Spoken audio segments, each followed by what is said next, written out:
పూరా లోకల్.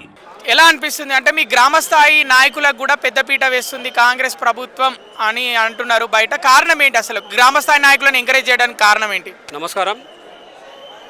మన తెలంగాణ ప్రజాపాలన ప్రభుత్వం గౌరవ ముఖ్యమంత్రి వర్యులు రేవంత్ రెడ్డి గారు కష్టపడి మన కాంగ్రెస్ ప్రభుత్వాన్ని అధికారంలో తీసుకొచ్చిండు. ఎందుకంటే ప్రతి ఒక్క చిన్న కార్యకర్త కూడా విలువ ఇచ్చి ఈరోజు మన ప్రభుత్వం అధికారంలోకి రావడం జరిగింది. గత ప్రభుత్వంలో కార్యకర్తలను విస్మరించి బీఆర్ఎస్ పార్టీ అధపాతాలలోకి వెళ్ళిపోయింది. కాబట్టి మన కాంగ్రెస్ ప్రభుత్వం ప్రతి కార్యకర్త కూడా విలువ ఇస్తుంది. అందుకనే ఈ భారీ జన సందోహంలో ఈరోజు ఎల్బీ స్టేడియంలో ఈ మీటింగ్ ఏర్పాటు చేయడం జరిగింది. కాబట్టి రాబోయే రోజుల్లో కూడా మన గౌరవ ముఖ్యమంత్రి గారు స్టెప్ బై స్టెప్గా ఎన్నో సంక్షేమ పథకాలను మనకు అందించిండు. ఇంకా రాబోయే కాలంలో కూడా మనకు అందిస్తాని టైం ఉంది. మనకు ఏడాదిన్నర కాలంలోనే ఇన్ని రకాల కార్యక్రమాలను మనం ఏర్పాటు చేయడం జరిగింది.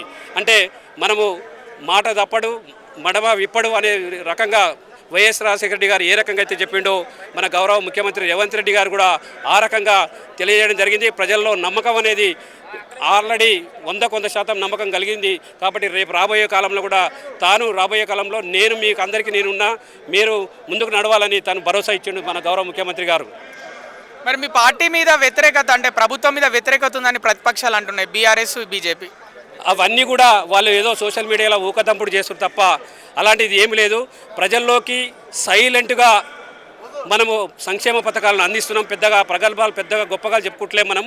ఇప్పుడు మనం చూసుకుంటున్నాం, దాదాపు స్టార్టింగ్గా మహిళలకు ఉచిత బస్సు, అది చాలా అద్భుతమైనది, చెప్పుకోలేనిది అది.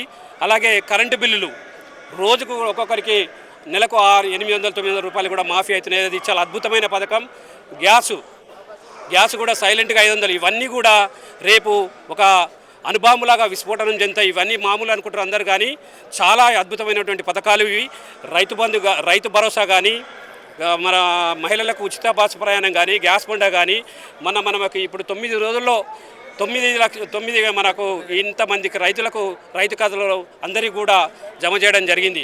అంటే మామూలు విషయం కాదు. అందరూ కూడా చిన్నగా అందరికీ కూడా అర్థమవుతుంది. ఏదో మొన్నటిదాకా ఏదో హైప్ చేసి దాన్ని బీఆర్ఎస్ పార్టీ ఇట్లా చేసింది తప్ప, కానీ ప్రజల్లోకి చాలా స్లోగా ఎక్కుతుంది. ఇది గతంలో కూడా కాంగ్రెస్ పార్టీ ఓటు బ్యాంక్ అనేది ఎంత పోయినా కానీ ఎక్కడ కూడా ఓటు బ్యాంక్ అనేది చాలా స్టాండర్డ్గా ఉంది. అంటే దానికి నిదర్శనం ఏంటంటే గతంలో ఇందిరమ్మ పాలనలో ఇందిరమ్మ ఇండ్లే కానీ ప్రజలకు కూడు గుడ్డ లేకున్న తరుణంలో కూడా తను ఇందిరాగాంధీ ఆలోచన చేసి అందరికీ కూడా ఆ రకంగా ఉండాలనే ఉద్దేశంతో తన కుటుంబాన్ని ప్రాణత్యాగాలు చేసి కూడా ఈరోజు మనకు ఇంకా నిలిచిందంటే వాళ్ళ ప్రాణత్యాగాలే ముఖ్యమని ఈరోజు మనం అర్థం చేసుకోవాలి. రేవంత్ రెడ్డి గురించి ఒక 2 మాటలు చెప్పండి. గౌరవ ముఖ్యమంత్రి గారు చాలా సాదాసీదమైనటువంటి మనిషి. ప్రతి ఒక్క వ్యక్తి దగ్గరికి, ప్రతి ఒక్క కుటుంబానికి గుడిసెలో కూడా వెళ్ళే వ్యక్తి. ఎవరికి కూడా ఆర్భాట లేకుండా, ఎవరి కూడా మనకి గన్మెన్లు కానీ అన్నీ లేకుండా కూడా సాదాసీదాగా పోయే వ్యక్తి.